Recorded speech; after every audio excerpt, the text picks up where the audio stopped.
Chapter 2. For the record, I did not have difficulty making friends.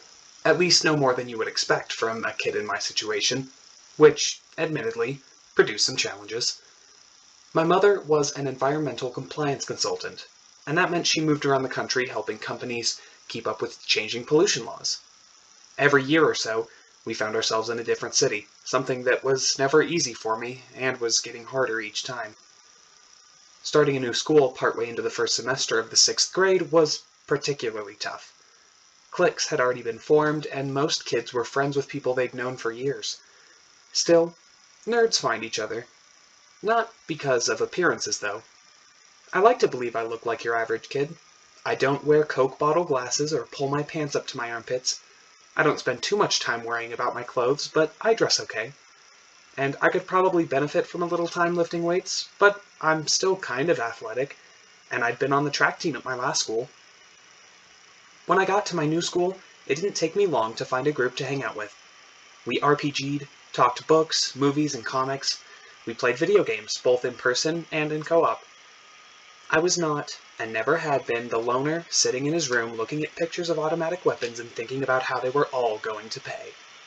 I figured Tanner Hughes and his kind would pay by spending the rest of their lives being themselves. The kids I had problems with were their own worst enemies. They could be counted on to take revenge against themselves sooner or later. Even so, I didn't have any epic, lifelong friends. Kirk and Spock, Data and LaForge, Han and Chewie, though that relationship always felt a little one-sided to me. Those were the kind of friendships I envied. I wanted a friend who would call me in the middle of the night and say, "I need you to go to the main bus station in Tucson, Arizona. I can't tell you why." I would hang up and then be off to Tucson, regardless of the consequences, because this would be the sort of friend who wouldn't ask me to go if he didn't need me. He would know he could count on me, and I would know I could count on him. I didn't have friends who even came close to that level. Still, what I had was okay. My father, Uriah Reynolds, had been a professional dork, which I guess meant dorkdom was in my blood. For years, he made his living as an editor of fantasy and science fiction novels. I used to love going through his home office, looking at the books he had lying around, thick volumes with pictures of aliens and spaceships and futuristic cities on the covers. In those days, I had a normal life. We lived in a quiet New Jersey suburb, an hour from New York City. And in the way of little kids, I expected my life to be like that forever. My dad went to sci-fi and comic conventions all the time, and he always came back with great stuff.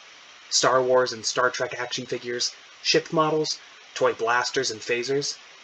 Whatever else he brought me, he would always try to find something related to Martian Manhunter, who was my dad's favorite superhero and so became mine.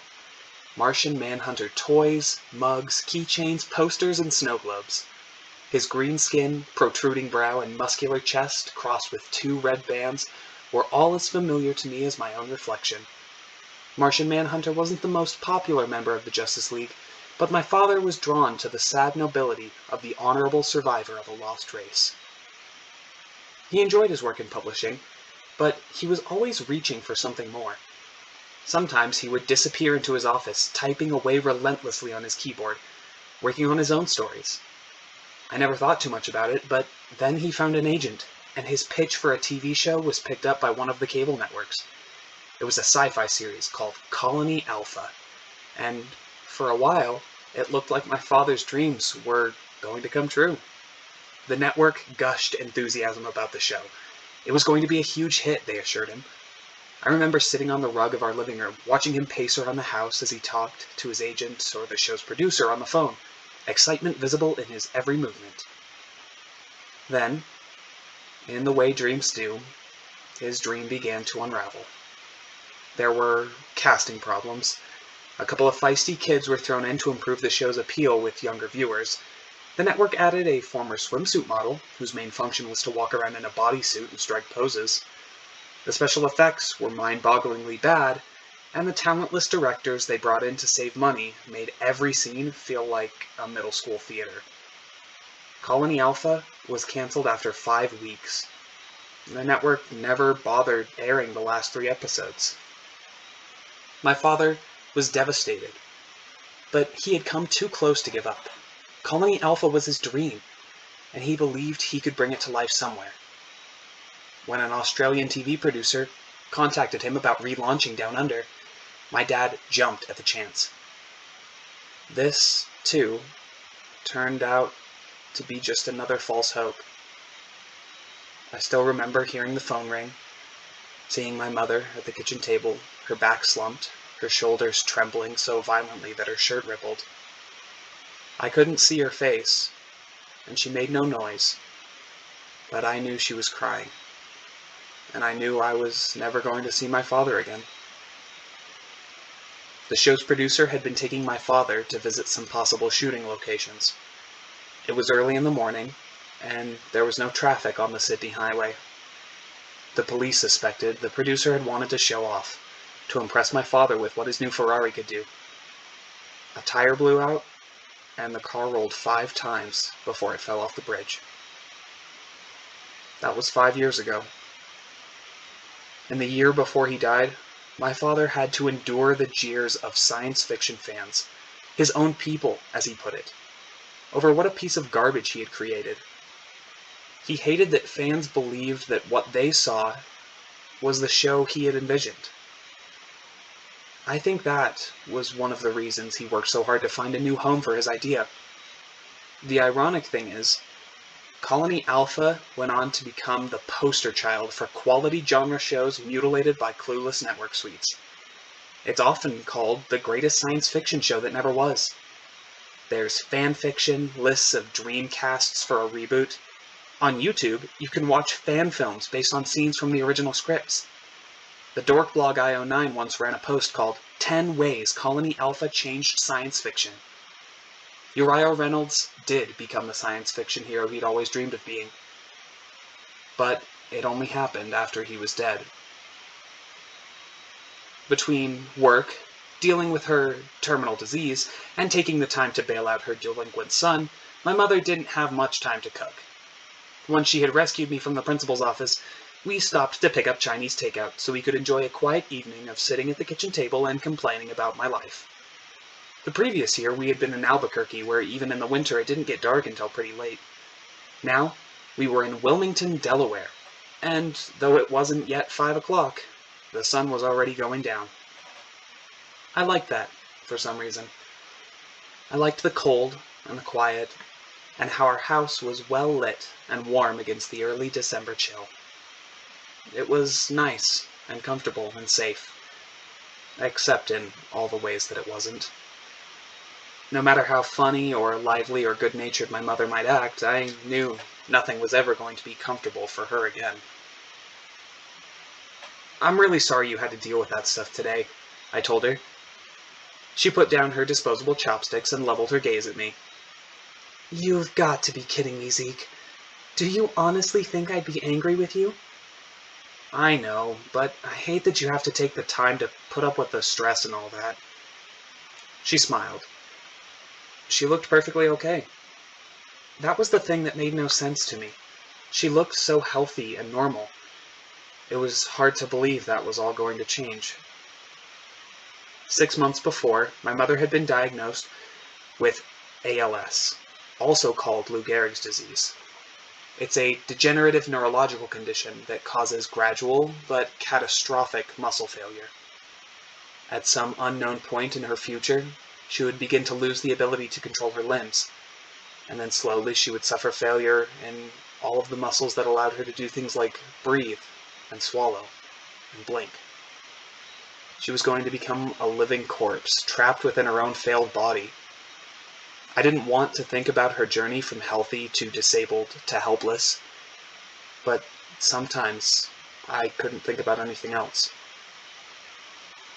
"Look," she said, "just promise me you'll stop threatening your principal." We both laughed. "If I made that joke at school, I would totally get kicked out," I said. Now she was serious. "Do not make that joke at school." "Mom, I'm not a complete idiot." "You're 12, she said. "That means you're a complete idiot at least part of the time." Then came the knock at the door. I got up to answer it, and when I threw the door open, I saw two men on the front stoop. I hadn't turned on the porch light, and their dark suits made them almost invisible. They had grave expressions, stiff postures, and earpieces. They looked scary and governmental. "I swear we were kidding," I said. "I'm not going to threaten my principal." The men looked at each other, then at me. "Are you Ezekiel Reynolds?" the taller one asked. I thought he was about to arrest me, so all I could manage was a nod. I also flicked on the porch light. Just because you're scared doesn't mean you can't be polite. "I am Agent Jimmez, and this is Agent McTeague. May we have a word with you?" My mother was now standing behind me. "What is this about?" "Ma'am, we would rather not say on the front porch." "Do you have a warrant?" My mother had just shifted into she-bear mode. "Ma'am," said Agent Jimmez, "this isn't that kind of conversation." "So this isn't about—" My mother decided not to finish the thought. "Ezekiel's threats against his principal?" Agent Jimmez asked with death row seriousness. Then he grinned. "No, ma'am. Your son is not in any trouble." My mother sighed. She was clearly feeling less threatened, but she wasn't quite prepared to let the men in the house. "Look, I'm not comfortable with this, especially considering how vague you're being." "I understand," said Agent McTeague. "We anticipated some natural reluctance on your part." He touched his earpiece and said, "We are go for Renegade." I had no idea what that meant, but it sounded cool. I'd never been go for anything, at least not that I knew of. The doors of one of the black cars in the driveway opened, and more people in suits came out. It was dark, and I couldn't see who they were, only that several of them were standing around one person, as if protecting him. It was only when he stepped into the porch light and was standing just a couple feet away from me that I recognized him. "Mr. Reynolds," he said, "I hope I can have a few minutes of your time." He spoke in his usual serious but easy tone. It was the kind of voice that let you know he was a friendly guy, but not one that you wanted to mess with. I'd heard him use this tone a million times on TV. Sure," I said. "Okay, come on in, sir, please." I stood aside to let him pass, because that seemed to be the right thing to do when you received a visit from the President of the United States.